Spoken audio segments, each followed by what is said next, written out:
Coming up on the Saturday Scouting Report, with CODY Smith on the sideline, could Pauly deliver a big win versus Arlington? A fantastic finish between Elsinore and Paloma Valley.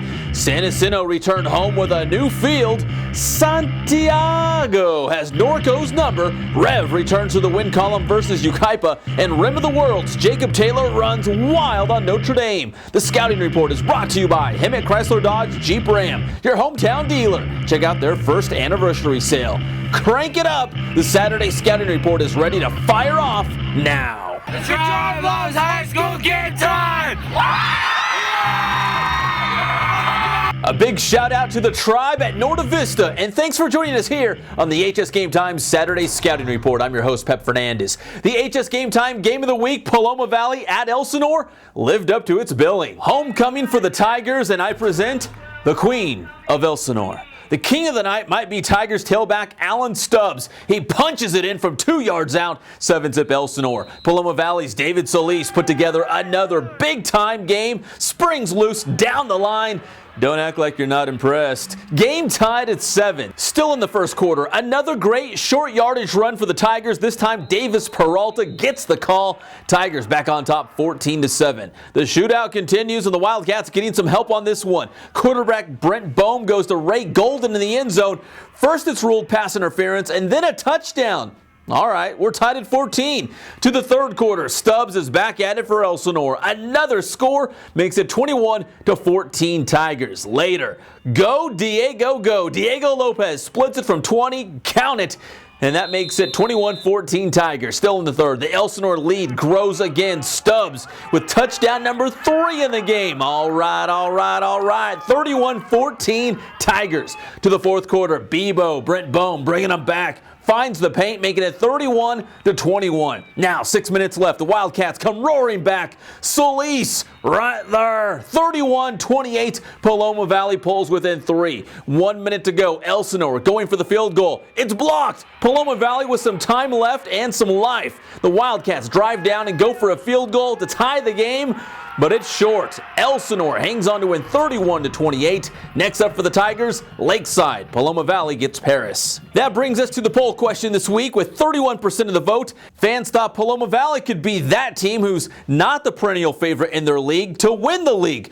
Well, the Wildcats are down, but they're not out. They'll need some help. Not a good week for those teams on this list. Pauly, Norco, and Yucaipa all lost. We'll have highlights from each of their games coming up. And Norco is where we go next. The Cougars have a big one with Centennial coming up on Friday, but it was another team causing the Cougars problems in Week 6. I'm talking about Santiago. Sharks and Cougars, let's go. Santiago quarterback Michael Dar takes this one to the house for the Sharks touchdown. Then it's Norco knocking on the door of the end zone, but the Sharks' Dylan Merchant forces the fumble, and Santiago recovers. The game featured 2 great quarterbacks who are dual threats. They can run and they can throw. Colton Gerhardt turns upfield for the nice run. He went for 126 on the ground. That leads to this Corey Young touchdown for the Cougars. Back the other way, Michael Dar, he went for 266 yards through the air. His main man, Dorian Barnett, with a nice catch, but he would fumble at the end of this play. Later, Santiago's Dylan Roberts, this one for 3. It's all good. Roberts with a field goal for the Sharks. Back come the Cougars. Ajibi gets the call right through traffic and in for the Norco score.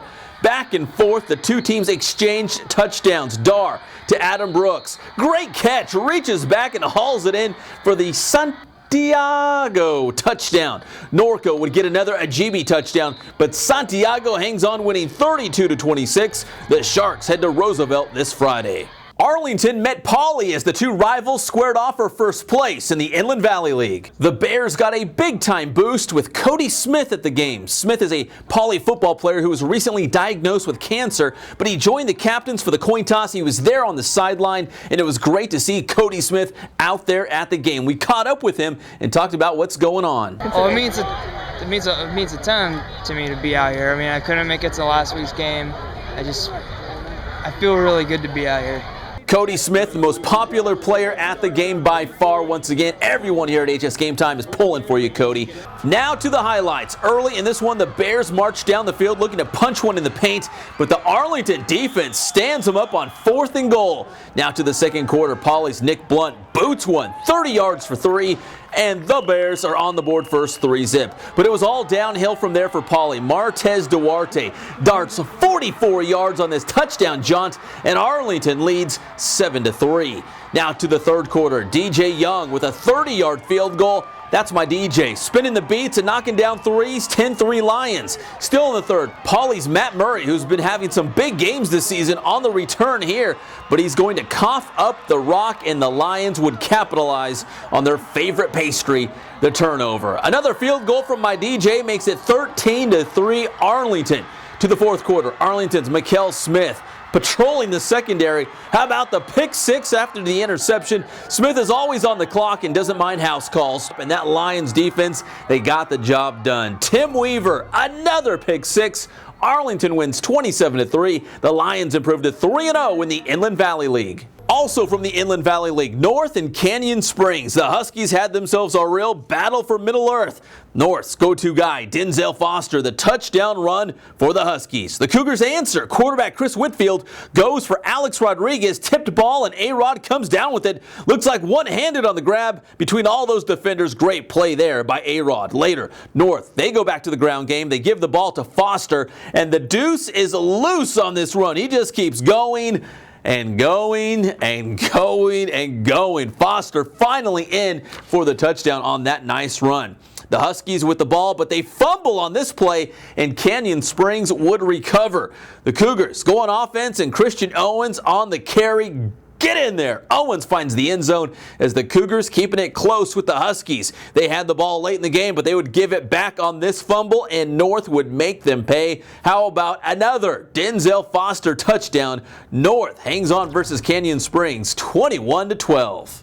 A grueling non-league schedule prepared Redlands East Valley for another run at the Citrus Belt League crown. The Wildcats opening league play against BG3, Billy Gustafson III, and Yucaipa on Friday. We pick things up in the first quarter. Redlands East Valley with the ball. Taylor Thompson takes a little shovel pass, and he's going to get the chain gang moving with this nice run down the sideline. Later on that same drive, the Wildcats break out the old halfback pass. You know, call me old-fashioned, but it's not a game until you use the halfback pass. And it works, but later on that drive, Rev facing 4th and goal. They go back to Thompson, and he's going to trot into the paint, and that makes it 6-0 Wildcats. But later, BG3 and Yucaipa, they're going to work. BG3, Billy Gustafson to Eric Abrams for the nice gain there.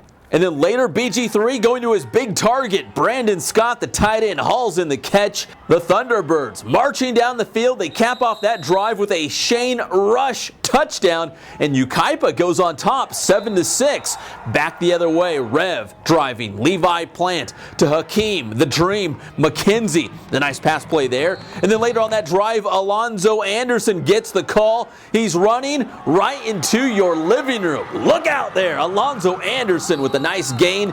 Same drive, Plant on the QB keeper takes the plunge, and Rev goes on top 12-7 on that touchdown.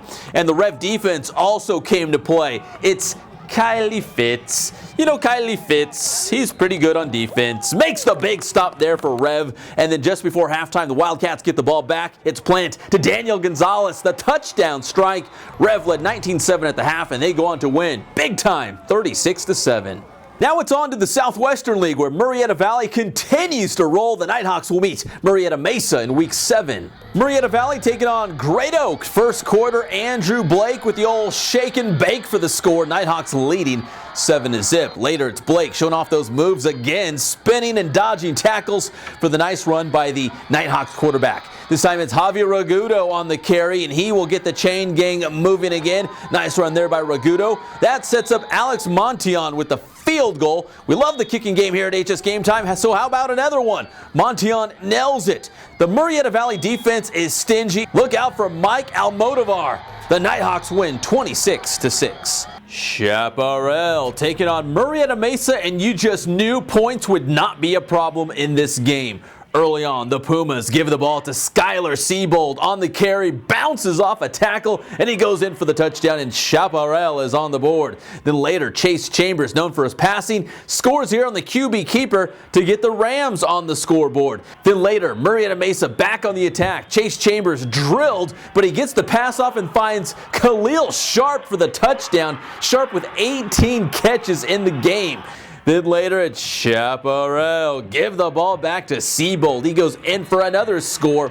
And the Pumas, they went from offense, and how about some special teams here? Chris Stratton. This guy does it all for the Pumas. How about the house call on the punt return touchdown?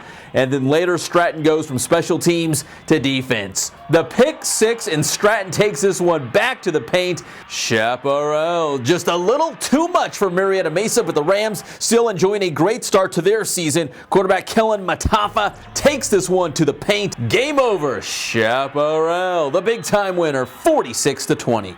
Here's a quick look at the latest HS Game Time rankings. Chaparral at number 4, Murrieta Valley at number 6. Norco loses, so Nighthawks moving on up. We'll find out next week. The top 3 are holding strong right now, but you just never know. There's a showdown brewing in the Mountain Pass League. Get your popcorn ready for Citrus Hill versus Beaumont this Friday. Both Citrus Hill and Beaumont were winners in Week 6. Citrus Hill helped open the new field at San Jacinto High School. Nice new digs for the Tigers. A special celebration for their first home game of the season. You know, the Tigers have been playing their home games at Hemet while the field was finished, but, you know, worth the wait. It looks great out there in San Jacinto. Early on, they got the big celebration started the right way. Citrus Hill had the ball, but fumble on the play, and the Tigers would recover, and they would make Citrus Hill pay. Pedro Murrieta, the quarterback, to Malik Kimbrough, go up and get it, and then in for the score as San Jacinto gets on the board first with that touchdown. And then how about another Citrus Hill fumble? San Jacinto off to a great start, but Citrus Hill would come back and spoil the big night at San Jacinto. Citrus Hill wins 30-14.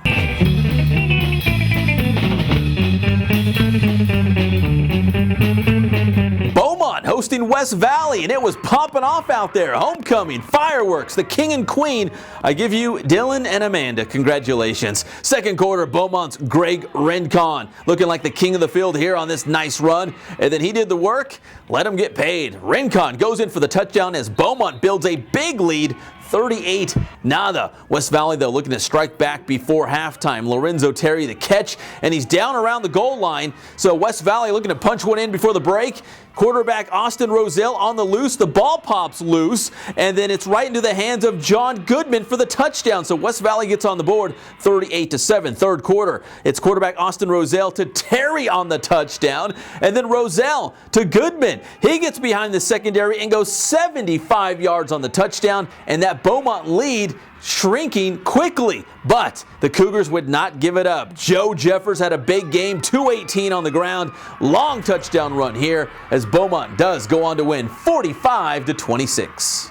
Rim of the World running back Jacob Taylor is on pace to become the all-time leading rusher in San Bernardino County history. Taylor will look to add to his career totals on Friday when the Fighting Scots take on Harupa Hills. Taylor enjoyed a huge game against Notre Dame in Week 6. Early on, Taylor breaks off the first of many touchdowns in this one, 50 yards on the score. Rim of the World checks in at number 2 in the latest East Valley Division rankings, and Taylor's a big reason why. Taylor going 35 yards on this scoring scamper, and don't blink because you might miss another touchdown. 38 yards on this scoring run. Taylor dropped 335 yards on Notre Dame on just 16 carries. Wow, this touchdown run is only 23 yards. Short in comparison to this run. Check it out. Now the box score might say 55 yards, but it's more like 80 or 90. Taylor brings it back the other way and zigzags to the end zone for one of his 7 touchdowns in the game.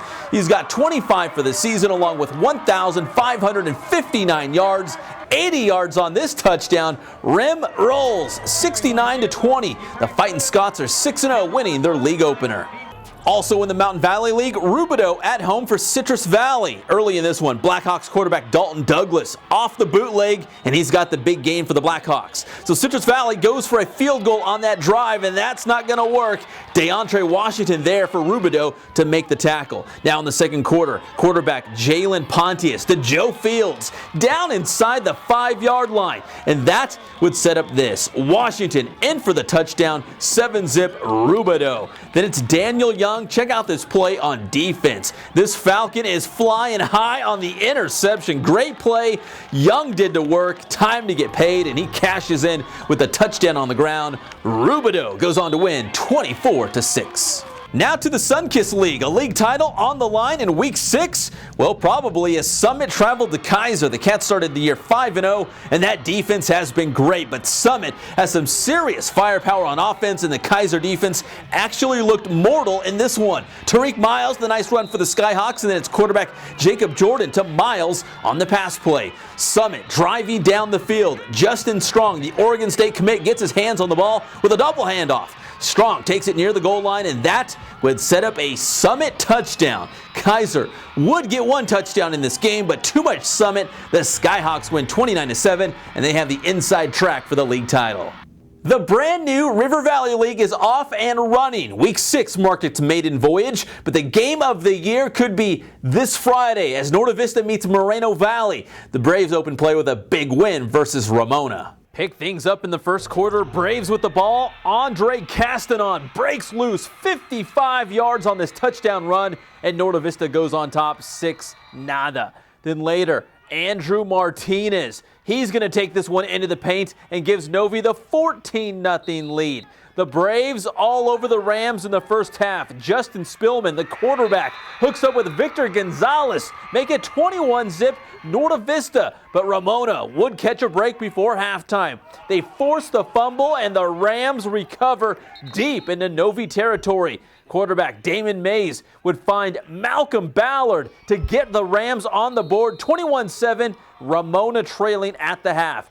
Third quarter, Norte Vista eats up more than 8 minutes with a 17-play drive capped off by this Ulysses Leon touchdown that makes it 27-7 Braves. Then later, it's Spillman showing he can throw again to Sal Sena in for the touchdown. 34-7 Novi. Then late in the game, Ramona still trying to go through the air to get some points, but there is Danny Demas for the Braves. The pick six house call as Norte Vista wins the very first game in the River Valley League, 41-7. La Sierra could also be in the mix for the River Valley League title. The Eagles look strong against Patriot. Early on, Jonathan McCoy, the big run for the Eagles there. Then later, Derek Cruz in at quarterback once again. The nice pass to get the Eagles driving down the field. Then Cruz, the deep ball. That puts La Sierra near the 1-yard line, and the real McCoy would punch in the touchdown as La Sierra wins 34-14. Time now for our Player of the Week. Player of the Week. You can't argue with the game put together by Rim of the World's Jacob Taylor. Taylor made on the mountain 335 yards, 7 touchdowns, and he did it on just 16 carries. In fact, he only ran the ball twice in the second half. Some spectacular runs highlighted Taylor's big game against Notre Dame. If Taylor keeps it up, he'll be the best ever in San Bernardino County history. Rim of the World's Jacob Taylor, the HS Game Time Scouting Report Player of the Week. Play of the Week. The play of the week goes to Canyon Springs' Alex Rodriguez. He stays with this play and makes the great catch between a couple North defenders. A-Rod hauls it in for the touchdown, and he delivers the play of the week. Thanks for watching the HS Game Time Scouting Report. We'll be back next Saturday, and you can find the old episodes anytime on the HS Game Time YouTube channel. I'm Pep Fernandez. We'll see you next Saturday.